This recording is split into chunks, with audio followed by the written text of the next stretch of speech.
Você está ouvindo Fala Gringo, o seu podcast de português e cultura brasileira. Você pode acompanhar esse episódio com a transcrição completa. Acesse falagringopodcast.com e saiba mais.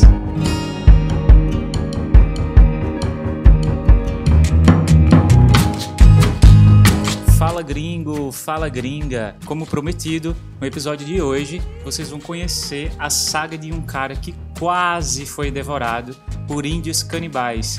Estou falando do Hans Staden, um alemão que fez 2 viagens ao Brasil colonial e acabou passando por maus bocados nas mãos dos índios tamoios.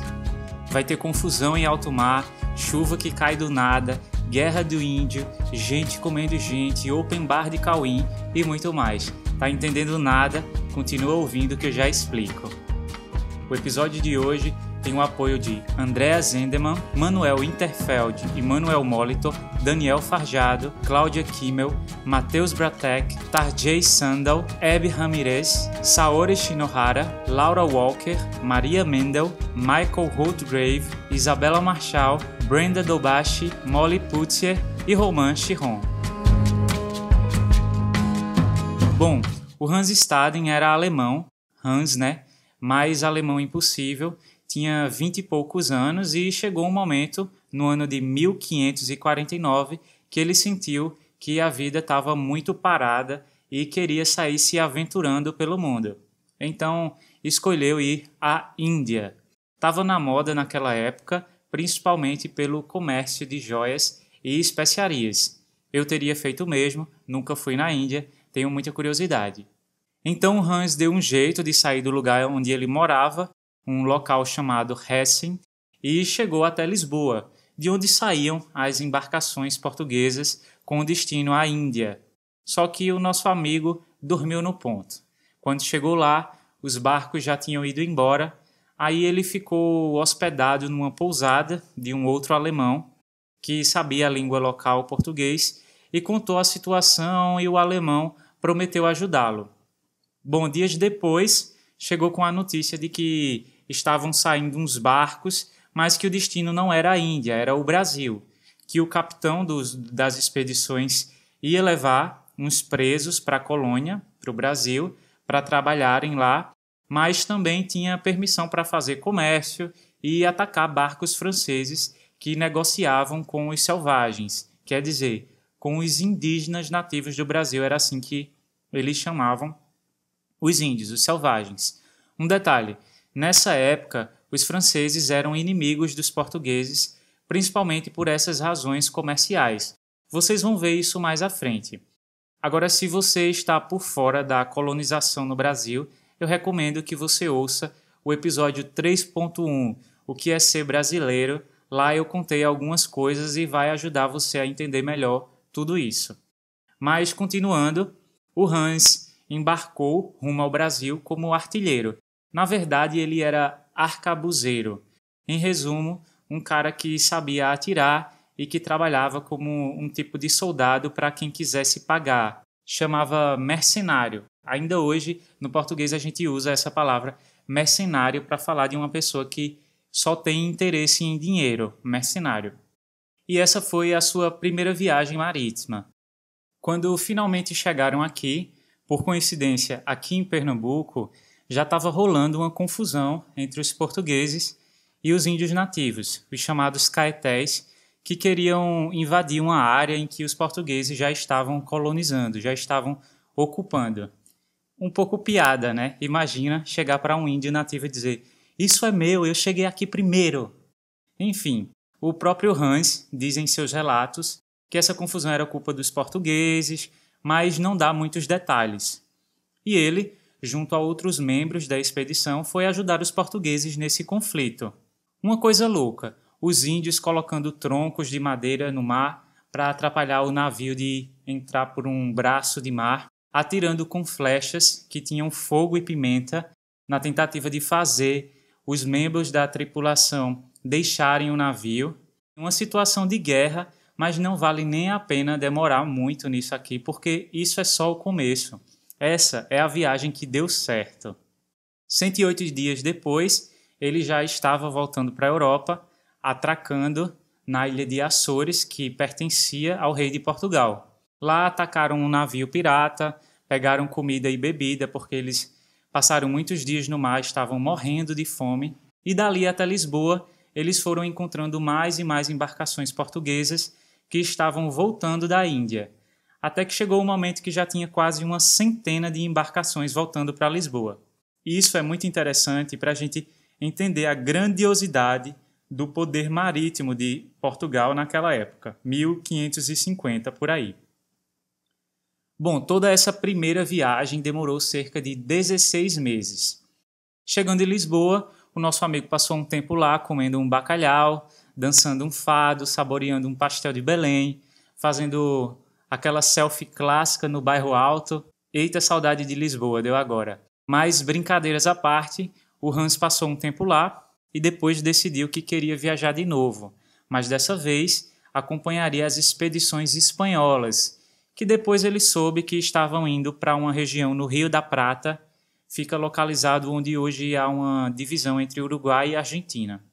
Então ele vai até Sevilha e aí começa o segundo mochilão do Hans Staden.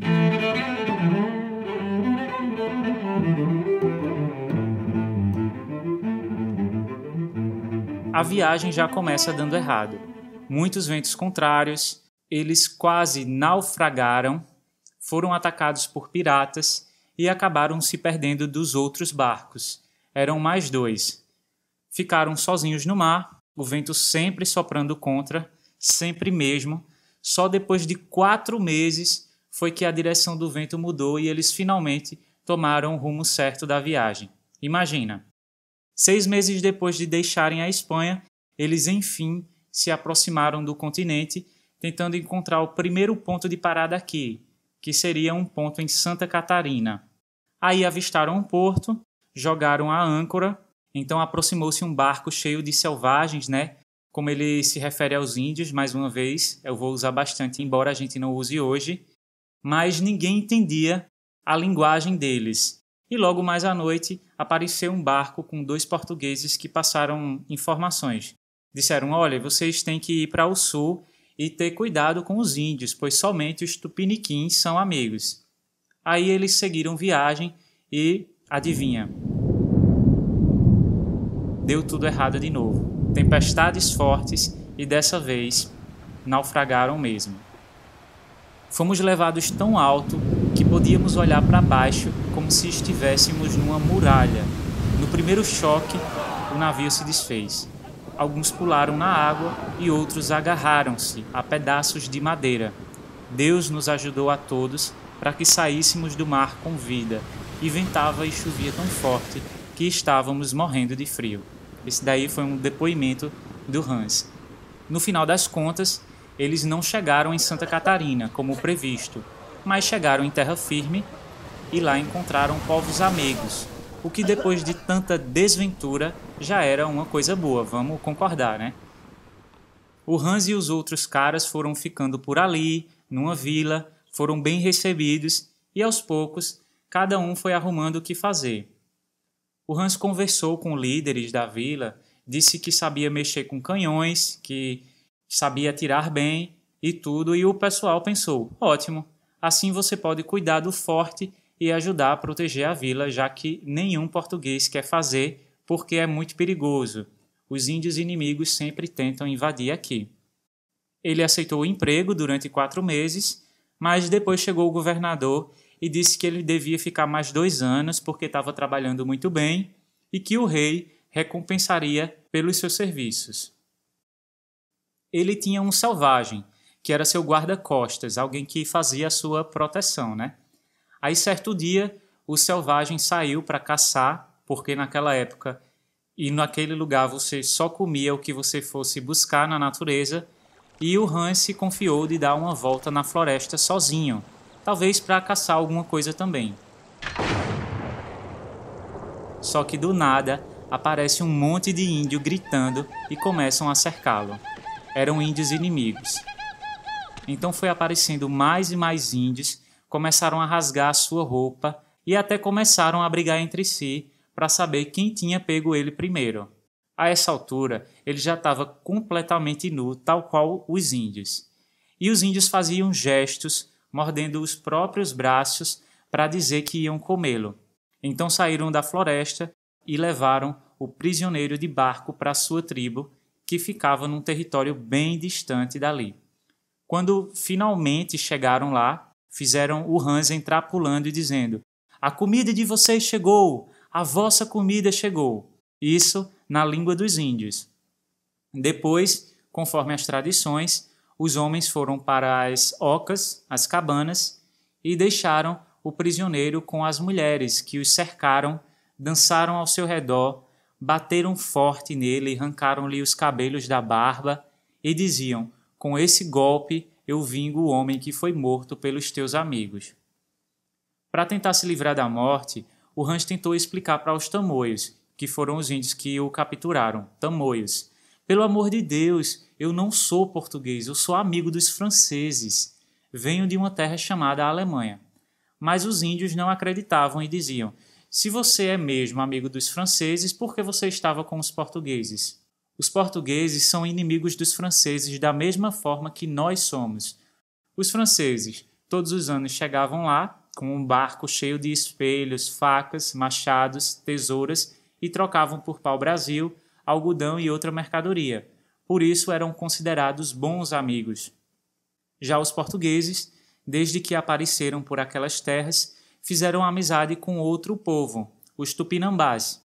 Então, quando chegaram à tribo dos tamoios, enganaram a todos eles. Disseram que queria fazer comércio e convidaram os índios até o interior do barco. Quando estavam todos dentro do navio, eles foram atacados, feitos de escravos e entregues para serem devorados pela tribo rival.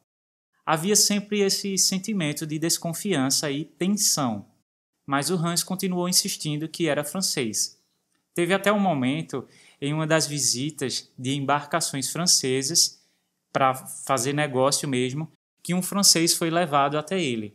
"Pronto, está aqui, um francês. Fale com ele, queremos saber se você é amigo mesmo." E o Hans ficou numa alegria só. Pensou: "Graças a Deus, o Senhor seja louvado. Ele vai me ajudar, porque é cristão também. E sem dúvida vai fazer alguma coisa em meu favor."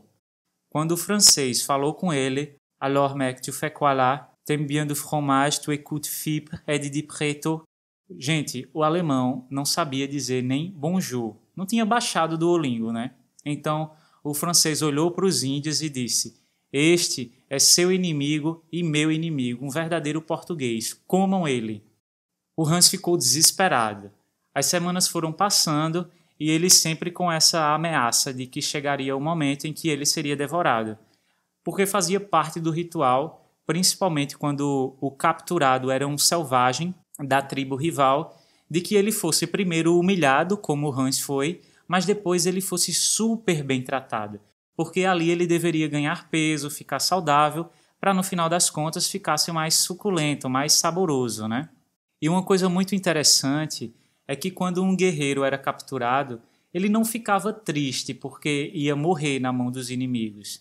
Pelo contrário, aquilo era motivo de muito orgulho. E ele até xingava, quer dizer, ofendia os seus inimigos. E dizia: "Meu povo vai dar o troco, vai vingar a minha morte e matar muitos dos seus como já matamos outras vezes." Nem se passava pela cabeça de um índio que foi capturado fugir. Primeiro, porque se ele fugisse não seria nem aceito pelo seu povo. Os índios não admitiam covardia. Inclusive, eles não comiam índios covardes, porque tudo isso fazia parte de um grande ritual. Eles acreditavam que comer o outro guerreiro traria mais força, mais poder, coragem, bravura. Eles não faziam isso simplesmente porque estavam com preguiça de ir no rio pegar peixe ou de matar uma onça. Não, era um ritual mesmo. A essa altura você concorda que esse cara tinha muita sorte, né? Tantas tempestades, naufrágio, depois aquela captura inesperada, e já estava há alguns meses como um prisioneiro dos índios e continuava vivo. Eu digo sorte, mas para o Hans, a única explicação para estar vivo era a piedade de Deus. E ele rezava muito. Inclusive, foram muitas as vezes em que os índios foram falar com ele para que ele pedisse ao seu Deus que fizesse parar de chover, seja para não estragar as plantações, seja para não atrapalhar a pesca. Teve um momento em que uma pandemia começou na tribo, certamente alguma doença trazida pelos brancos que faziam comércio com os índios, né? E o Hans falou para o pessoal lá: as pessoas estão morrendo porque o meu Deus está zangado, está bravo com vocês, porque vocês estão preparando a minha morte dizendo que eu sou português. Ele era esperto, né? Aí o chefe da tribo foi falar com ele e disse: olha, você precisa falar com o seu Deus, o meu irmão está muito doente e muitos outros da tribo também. A gente só fez isso porque achamos que você era português e estamos rancorosos com eles, com rancor. Nós já comemos alguns portugueses e o Deus deles não ficou tão bravo como o seu não. Por isso agora reconhecemos que você não deve ser português. Para a sorte do Hans, com o passar dos dias a epidemia foi passando. E com isso, o pessoal também parou de ameaçar que comeria o alemão, até mesmo a tratá-lo como se fosse um membro da família. Muitas mulheres mais velhas chamavam ele até de meu filho. Mas uma coisa é certa, nunca deixaram ele ficar só, estava sempre sendo vigiado. Houve um dia que levaram o Hans para um festim, uma festa, em outra aldeia, onde eles iam comer um prisioneiro. Era comum que tivesse convidados de outras aldeias durante essas festas. Chegando lá, eles se embriagavam de cauim, que é uma bebida que eles faziam à base de mandioca. Essa bebida era preparada dias antes da festa. Eles colocavam grandes caldeirões de mandioca, a raiz, amassavam, as mulheres mais velhas mastigavam a raiz e depois cuspiam no caldeirão de volta, e aquilo ali passava dias fermentando até virar uma bebida alcoólica poderosíssima, um absinto tropical, né? E fazia parte do ritual. Sempre tinha isso, de todo mundo passar a noite bebendo e, por fim, comer o prisioneiro no outro dia. E, gente, o alemão viu tudo. Viu o prisioneiro, o outro escravo lá. Esse era um escravo de uma tribo indígena rival. Ele viu esse escravo sendo morto com uma pancada na cabeça, eles tomando o sangue ainda quente, as crianças comendo os intestinos. Depois eles pegavam e cortavam as pernas, os braços e assavam inteiros na brasa. E o Hans ficou passado com aquilo. Deus misericordioso, salve a minha alma.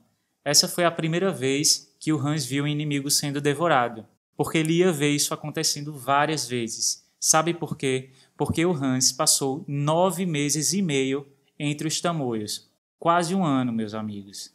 Durante esse tempo, claro, houve algumas tentativas de resgate. Os portugueses, para os quais o Hans estava trabalhando antes de ser capturado, tentaram atacar a tribo, tentaram negociar, mas não conseguiram. Até o francês, que disse que podiam comê-lo, depois voltou lá com uma expedição e disse que tinha se confundido e tal, mas os índios não quiseram libertá-lo. O Hans também participou de algumas guerras durante esse tempo, lutando ao lado dos tamoios.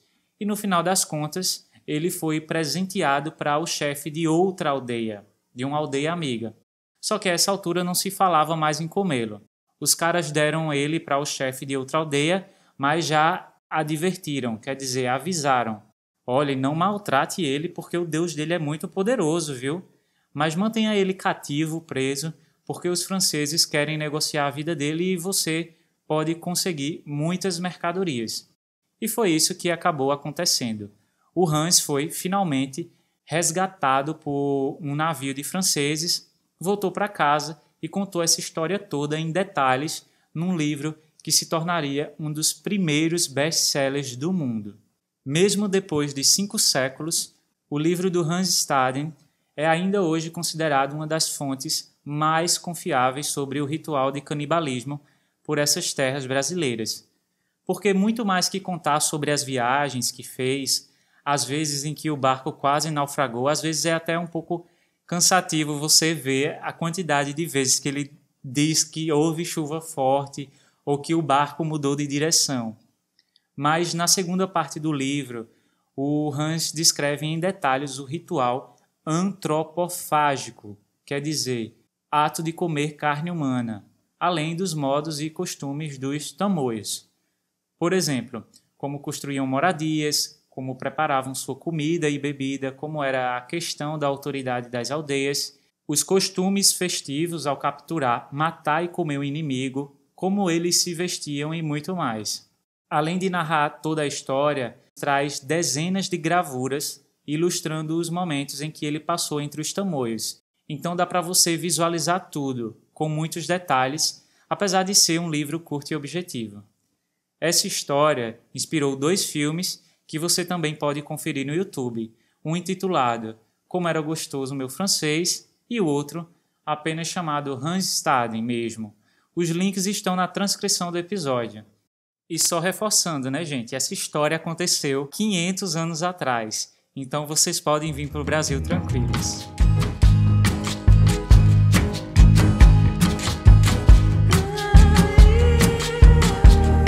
No episódio de hoje, eu usei muitas expressões como dar o troco, dormir no ponto, passar por maus bocados, mas essas, quem me acompanha no Instagram, já sabe o que significa, porque eu expliquei por lá. É só buscar Fala Gringo Podcast no Instagram que você me encontra, tá bom? Mas tem outras expressões que eu ainda não expliquei. Então vamos lá? Estar por fora. A gente usa essa expressão para dizer que não temos conhecimento sobre algo. Na verdade, eu não sei se é uma expressão ou uma gíria, mas, por exemplo, você poderia dizer: eu estava por fora de que algumas tribos brasileiras eram canibalistas. Significa que você não sabia disso. Uma aplicação mais simples e até mais comum, no português falado do dia a dia, poderia ser: ah, você está sabendo que vai ter um evento aqui na cidade semana que vem? E a pessoa responder: não, estou por fora. Significa não sei, não estou sabendo. O uso para tô por dentro é bem semelhante, só que ao contrário. Aí significa que você está inteirado, que você está informado, está sabendo.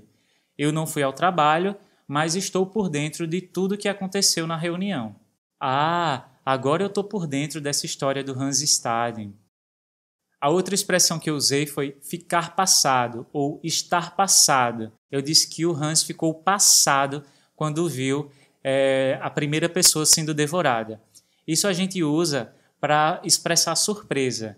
Eu, Lene, fiquei passado quando soube que um gringo tinha vivido entre os índios canibais e sobreviveu para contar essa história. Então eu pensei logo em trazê-la aqui para o Fala Gringo. Outra aplicação: se você diz para um colega brasileiro: olha, eu estou indo morar no Brasil, ele pode reagir com certo exagero e surpresa. Sério? Estou passado. É quase como não acredito, estou muito surpreso. Eu gosto muito dessa expressão porque eu estou sempre passado com alguma coisa.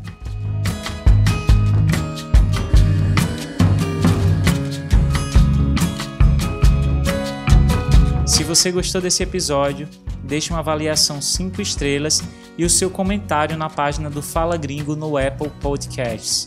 E não custa lembrar, né? Na transcrição desse programa você encontra uma lista de vocabulário, alguns links e conteúdos que eu citei, imagens que ilustram os momentos dessa aventura do Hans e também um ponto extra de gramática. Esse foi o Fala Gringo, o podcast para quem tem fome de português e cultura brasileira. A gente se encontra no próximo episódio.